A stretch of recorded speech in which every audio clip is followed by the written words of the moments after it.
Hard Times, by Charles Dickens. Chapter 6. The Starlight.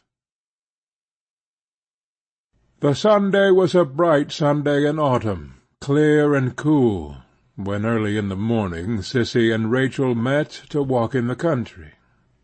As Coketown cast ashes not only on its own head, but on the neighbourhood's too, after the manner of those pious persons who do penance for their own sins by putting other people into sackcloth, it was customary for those who now and then thirsted for a draught of pure air, which is not absolutely the most wicked among the vanities of life, to get a few miles away by the railroad, and then begin their walk or their lounge in the fields. Sissy and Rachel helped themselves out of the smoke by the usual means, and were put down at a station about midway between the town and Mr. Bounderby's retreat.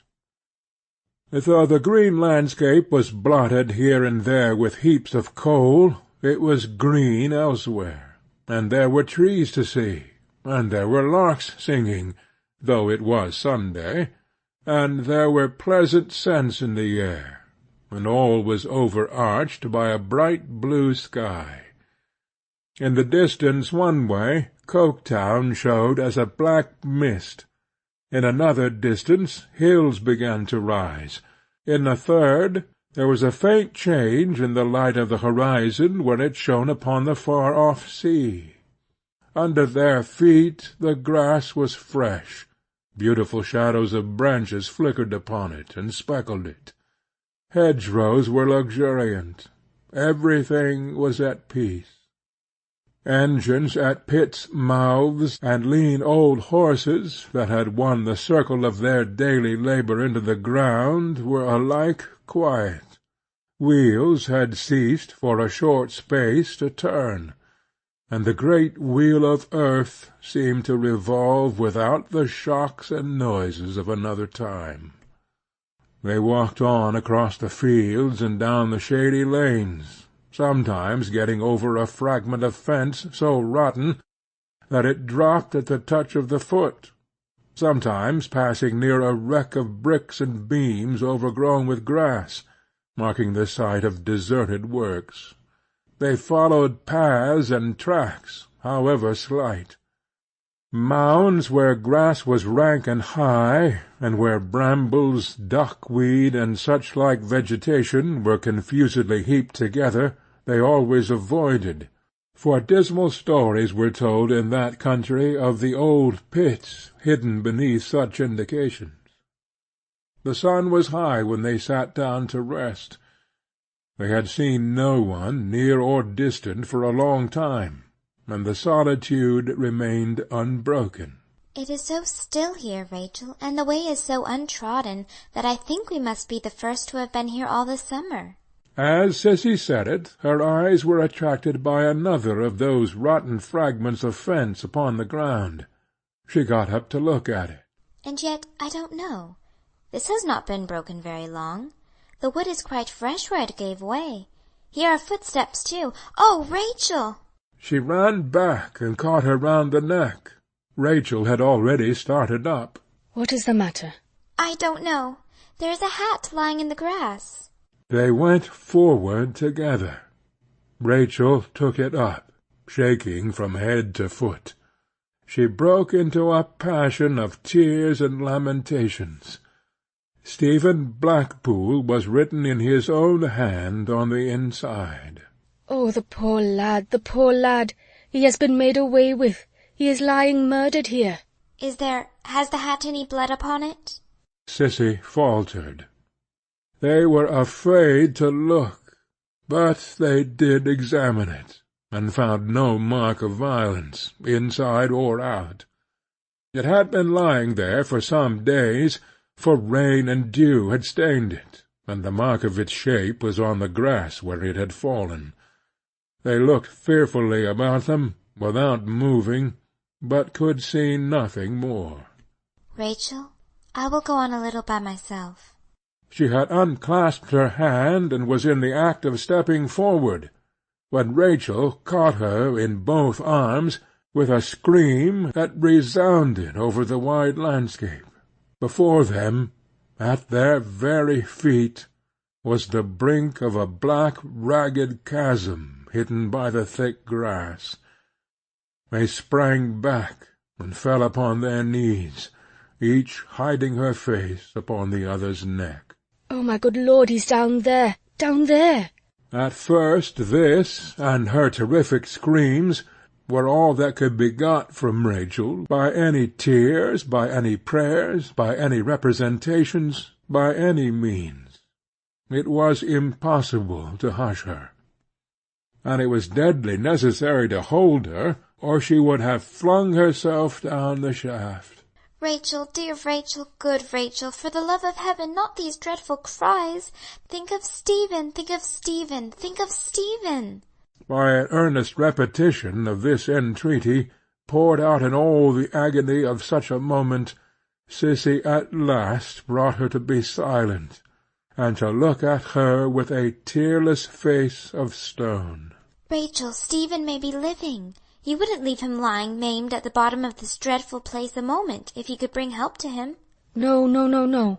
Don't stir from here, for his sake. Let me go and listen.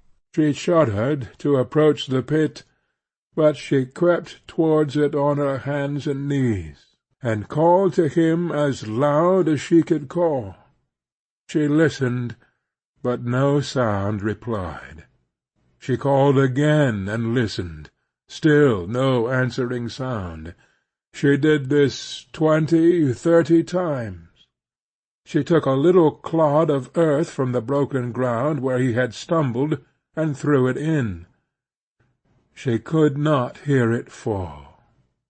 The wide prospect, so beautiful in its stillness but a few minutes ago, almost carried despair to her brave heart, as she rose and looked all round her, seeing no help. Rachel, we must lose not a moment. We must go in different directions, seeking aid. You shall go by the way we have come, and I will go forward by the path. Tell anyone you see, and everyone, what has happened. Think of Stephen, think of Stephen.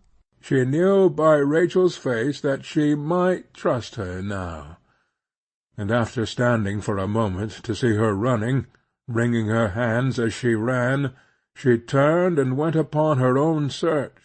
She stopped at the hedge to tie her shawl there as a guide to the place, then threw her bonnet aside, and ran as she had never run before. "Run, Sissy, run, in heaven's name! Don't stop for breath! Run, run!" Quickening herself by carrying such entreaties in her thoughts, she ran from field to field, and lane to lane, and place to place, as she had never run before, until she came to a shed by an engine house, where 2 men lay in the shade, asleep on straw. First to wake them, and next to tell them, all so wild and breathless as she was, what had brought her there, with difficulties. But they no sooner understood her than their spirits were on fire like hers. One of the men was in a drunken slumber, but on his comrades shouting to him that a man had fallen down the old hell shaft, he started out to a pool of dirty water, put his head in it, and came back sober. With these 2 men she ran to another half-mile farther, and with that one to another, while they ran elsewhere. Then a horse was found, and she got another man to ride for life or death to the railroad, and send a message to Louisa, which she wrote and gave him.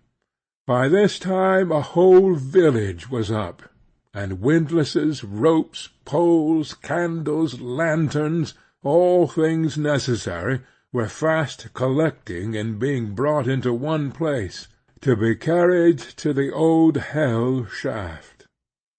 It seemed now hours and hours since she had left the lost man lying in the grave where he had been buried alive.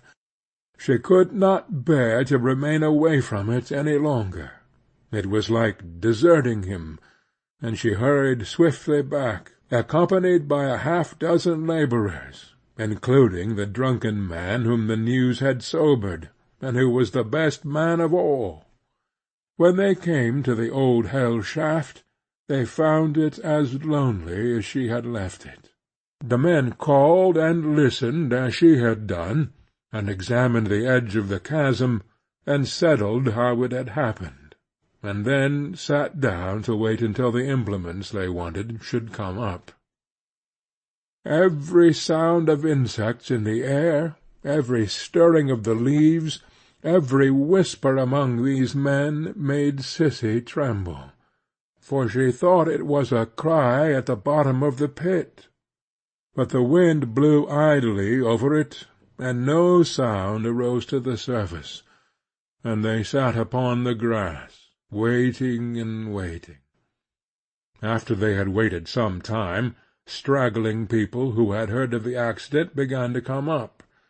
Then the real help of implements began to arrive. In the midst of this Rachel returned, and with her party there was a surgeon, who brought some wine and medicines. But the expectation among the people that the man would be found alive was very slight indeed. There being now people enough present to impede the work, the sobered man put himself at the head of the rest, or was put there by the general consent, and made a large ring round the old hell shaft, and appointed men to keep it. Besides such volunteers as were accepted to work, only Sissy and Rachel were at first permitted within this ring. But later in the day, when the message brought an express from Coketown, Mr. Gradgrind and Louisa and Mr. Bounderby and the whelp were also there. The sun was 4 hours lower than when Sissy and Rachel had first sat down upon the grass, before a means of enabling 2 men to descend securely was rigged with poles and ropes. Difficulties had arisen in the construction of this machine, simple as it was. Requisites had been found wanting, and messages had had to go and return. It was 5 o'clock in the afternoon of the bright autumnal Sunday before a candle was set down to try the air, while 3 or 4 rough faces stood crowded close together, attentively watching it, the man at the windlass lowering as they were told. The candle was brought up again, feebly burning, and then some water was cast in. Then the bucket was hooked on, and the sobered man and another got in with lights, giving the word, "Lower away." As the rope went out, tight and strained, and the windlass creaked, there was not a breath among the 100 or 200 men and women looking on that came as it was wont to come.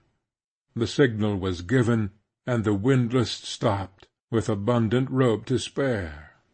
Apparently so long an interval ensued with the man at the windlass standing idle, that some women shrieked that another accident had happened. But the surgeon, who held the watch, declared 5 minutes not to have elapsed yet, and sternly admonished them to keep silence. He had not well done speaking, when the windlass was reversed and worked again. Practised eyes knew that it did not go as heavily as it would if both workmen had been coming up, and that only one was returning. The rope came in tight and strained, and ring after ring was coiled upon the barrel of the windlass, and all eyes were fastened on the pit.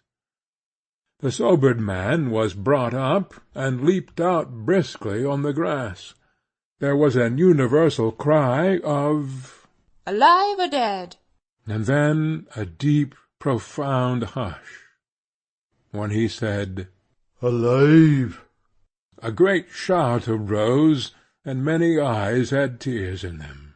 "But he's hurt very bad," he added, as soon as he could make himself heard again. "Where's doctor? He's hurt so very bad, sir, that we dunno how to get him up." They all consulted together, and looked anxiously at the surgeon, as he asked some questions, and shook his head on receiving the replies. The sun was setting now, and the red light in the evening sky touched every face there, and caused it to be distinctly seen in all its rapt suspense. The consultation ended in the men returning to the windlass, and the pitman going down again, carrying the wine and some other small matters with him. Then the other man came up. In the meantime, under the surgeon's directions, some men brought a hurdle, on which others made a thick bed of spare clothes covered with loose straw, while he himself contrived some bandages and slings from shawls and handkerchiefs. As these were made, they were hung upon an arm of the pitman who had last come up, with instructions how to use them. And as he stood, shown by the light he carried, leaning his powerful loose hand upon one of the poles, and sometimes glancing down the pit, and sometimes glancing round upon the people, he was not the least conspicuous figure in the scene. It was dark now, and torches were kindled. It appeared, from the little this man said to those about him, which was quickly repeated all over the circle, that the lost man had fallen upon a mass of crumbled rubbish with which the pit was half choked up, and that his fall had been further broken by some jagged earth at the side.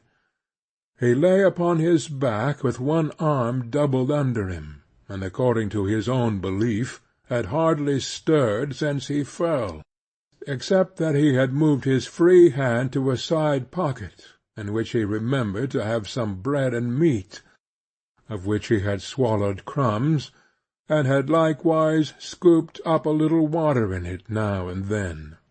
He had come straight away from his work, on being written to, and had walked the whole journey, and was on his way to Mr. Bounderby's country house after dark, when he fell. He was crossing that dangerous country at such a dangerous time, because he was innocent of what was laid to his charge, and couldn't rest from coming the nearest way to deliver himself up. The old hell shaft, the pitman said, with a curse upon it, was worthy of its bad name to the last, for though Stephen could speak now, he believed it would soon be found to have mangled the life out of him. When all was ready, this man, still taking his last hurried charges from his comrades and the surgeon after the windlass had begun to lower him, disappeared into the pit. The rope went out as before, the signal was made as before, and the windlass stopped. No man removed his hand from it now. Every one waited with his grasp set, and his body bent down to the work, ready to reverse and wind in. At length the signal was given, and all the ring leaned forward. For now the rope came in, tightened and strained to its utmost as it appeared, and the men turned heavily, and the windlass complained. It was scarcely endurable to look at the rope and think of its giving way.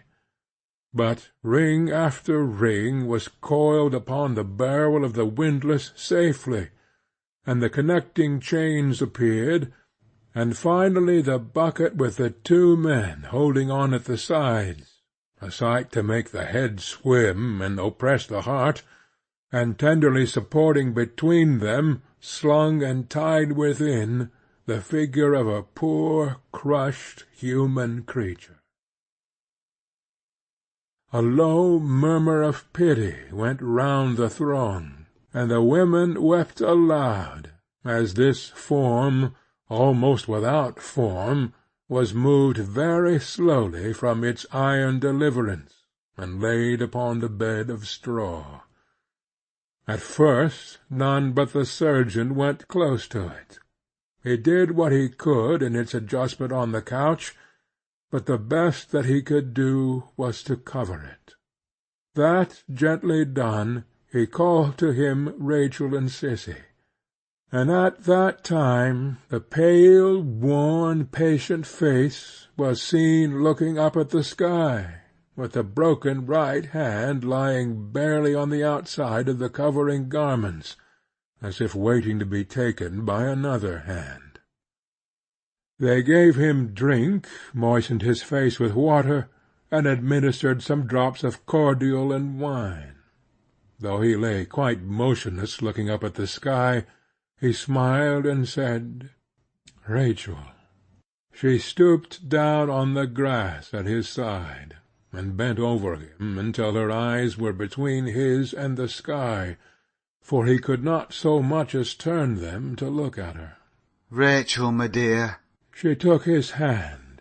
He smiled again, and said, "Don't let go." "That in great pain, my own dear Stephen?" "I ha' been, but not now. I ha' been dreadful and dree and long, my dear, but 'tis o'er now. Ah, Rachel, a muddle, fra first to last, a muddle." The spectre of his old look seemed to pass as he said the word. "I ha' fell into the pit, my dear, as a cost we ain't knowledge of folk now living, hundreds and hundreds of men's lives, fathers, sons, brothers, dear to thousands and thousands, and keeping her from want and hunger. I ha' fell into a pit that ha' been with fire damp crueller than battle.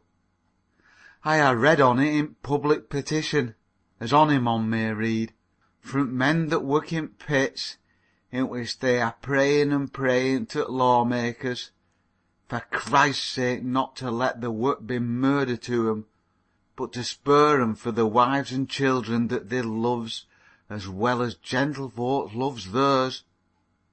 When it were in work it kills without need.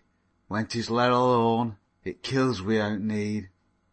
See how we die and no need, one way and another, in a muddle, every day." He faintly said it, without any anger against any one, merely as the truth. "Thy little sister, Rachel, thou hast not forgot her. Thou art not like to forget her, and me so nigh her. Thou knowest, poor, patient, suffering dear, how thou didst work for her, sitting all day long in a little chair at thy window, and how she died, young and misshapen, all along a sickly her as had no need to be, and all along of working people's miserable homes, and muddle, and muddle." Louisa approached him, but he could not see her, lying with his face turned up to the night sky. "If aught things that touches us, my dear, was not so muddled, I shouldn't ha' had to need to come here.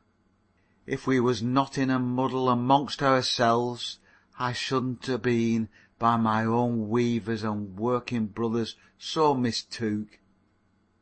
If Mr. Bounderby had ever knowed me right, if he'd ever knowed me at all, he wouldn't ha' taken offence with me. He wouldn't ha' suspected me. But look up yonder, Rachel, look above." Following his eyes, she saw that he was gazing at a star. "It has shined upon me," he said reverently. "In my pain and trouble down below, it has shined into my mind. I ha' looked at it and thought of thee, Rachel, till the muddle in my mind have cleared away, above a bit, I hope.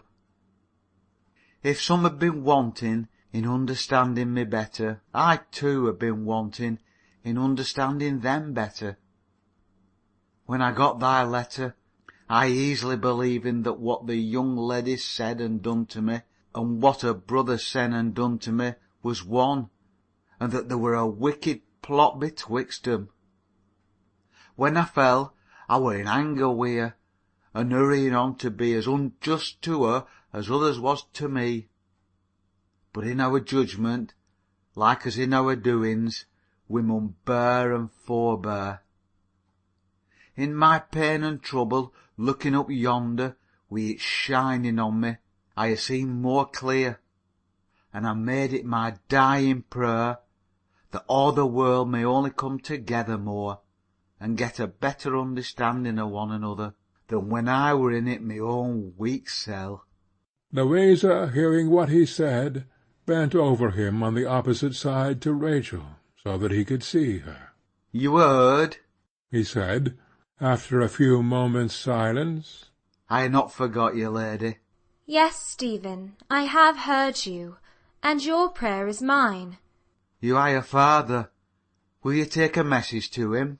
"He is here," said Louisa, with dread. "Shall I bring him to you?" "If you please." Louisa returned with her father.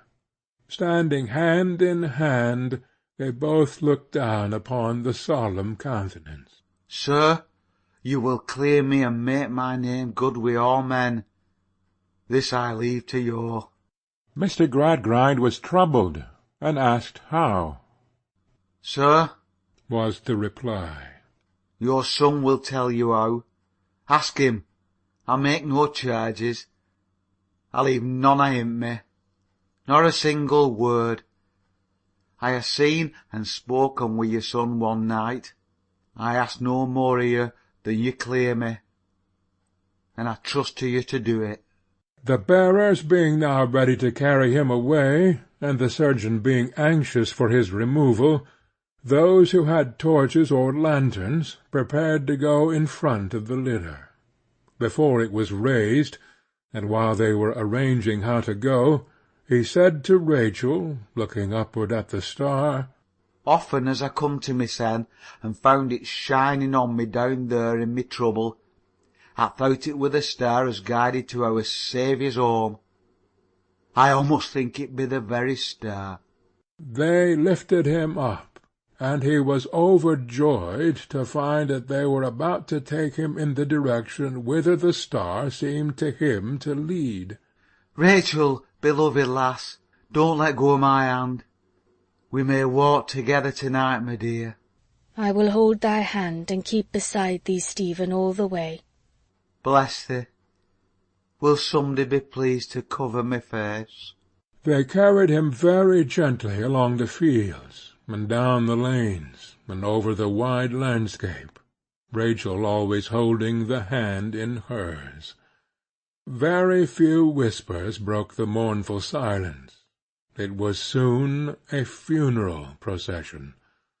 The star had shown him where to find the God of the poor, and through humility and sorrow and forgiveness he had gone to his Redeemer's rest. End of chapter 6.